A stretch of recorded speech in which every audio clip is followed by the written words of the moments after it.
everyone, welcome back. If you're new here, then welcome. Tanchakia wa Mizami. I am Abigail, or Abby, Abigail Dishnakashon. I am 27, Métis and autistic, and love talking about autism stuff, so this is where I do that. Today is April 17th, and whoops, I fell behind again, so once again doing 4 in one go as quickly as possible. This is how quickly my routines get broken.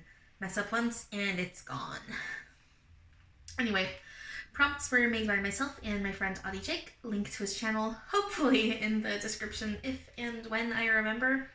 I am doing a terrible job with consistency on all of this right now. I am so sorry. So, April 14th prompt. Talk about connections, platonic and or romantic. Who are some of the most important people in your life? Is it generally hard for you to connect with people? If it is, what kind of issues do you have with it? Do you find it easier to get along with other autistic people? Well, most important people in my life are my family, my parents, sibling, grandma, my boyfriend, our dog, etc. I have a few close friends too, though that's a little harder for me right now. I used to be very trusting and let people in right away, but now I'm skeptical. Last year I had a few very bad experiences and, well, I don't really trust anymore. That makes connections very hard, regardless of if they're autistic or not, because I don't want to let anyone in. Some of my autistic traits make me very vulnerable to manipulation. That's how those bad situations happened. Now we're here. It's slowly improving. I'm figuring out who is safe to keep in my life and slowly rebuilding a few relationships that I damaged by withdrawing. Generally, it is a little easier at times for me to connect with other autistic people. Some of the best friends I made before my diagnosis were also autistic, and some of them also undiagnosed. Funny how that worked out.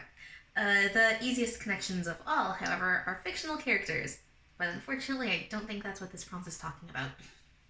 On to the next prompt. Media is something that has the power to speak to a lot of different people in different ways. What are some media, movies, TV shows, books, etc., that really speaks to you as an autistic person? Something that you can really relate to.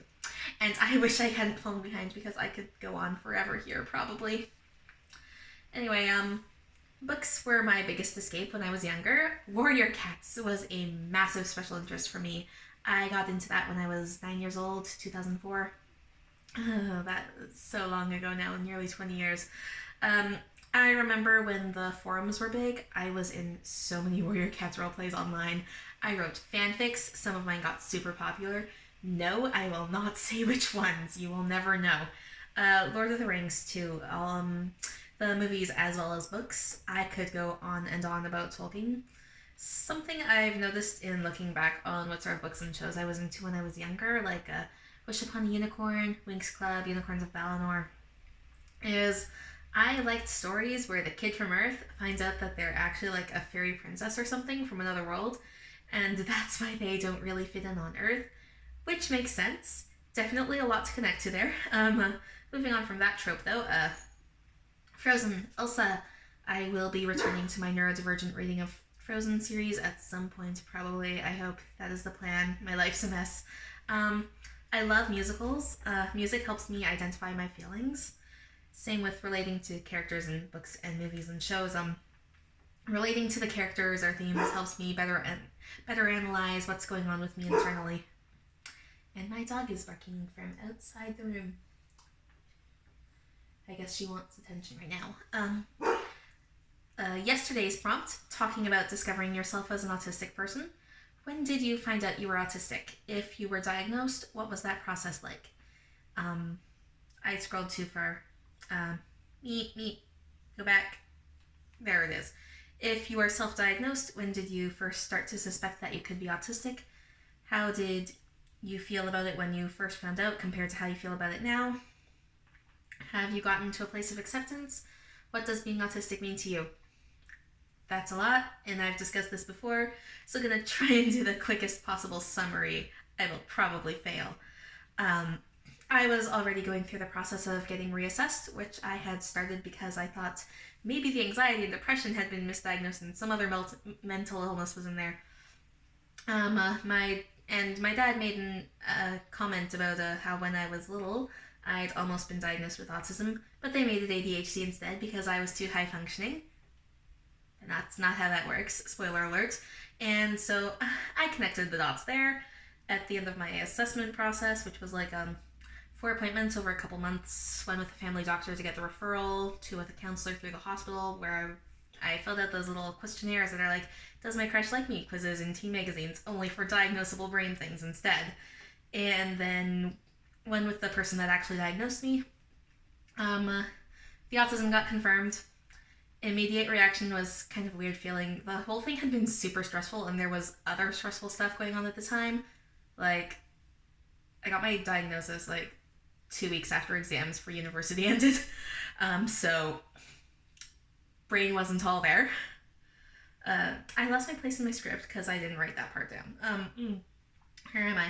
Yeah, but after a few days as it settled, I just felt so relieved to finally know what was going on and started doing more research. And now, 5 years later, yeah, I'm at a place of acceptance and I'm happy. It's hard to put into words exactly what being autistic means for me because, well, it impacts every aspect of my life. But I guess the shortest version is that it means I experience the world in a different way from everyone else, and it just makes me who I am. Yeah, that one's a hard one to word.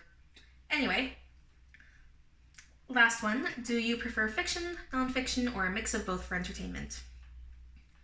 So for me, it depends. I love fiction as an escape. I adore the stories and adventures relating to the different characters, helps me to understand myself better.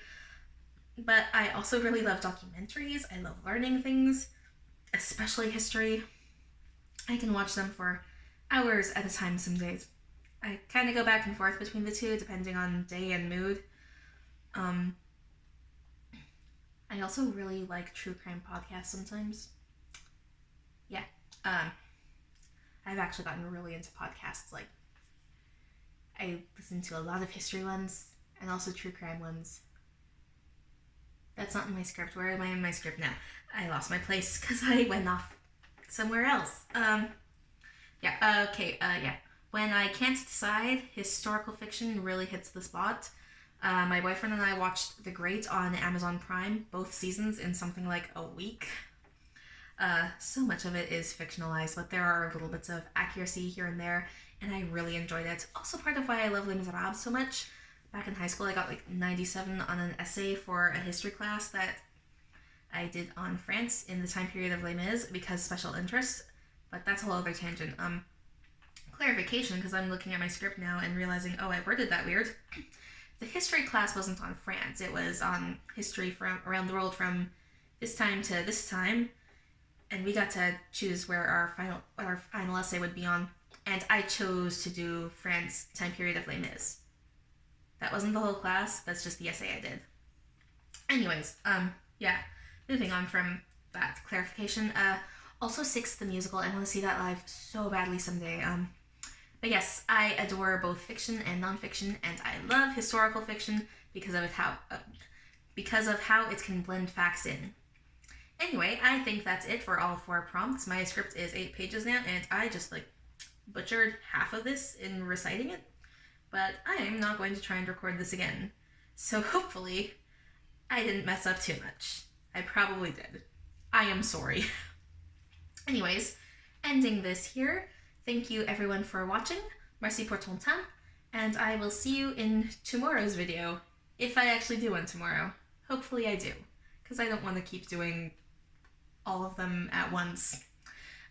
Anyways, yeah. I will see you hopefully in tomorrow's video. Kawapamitin mina. Bye.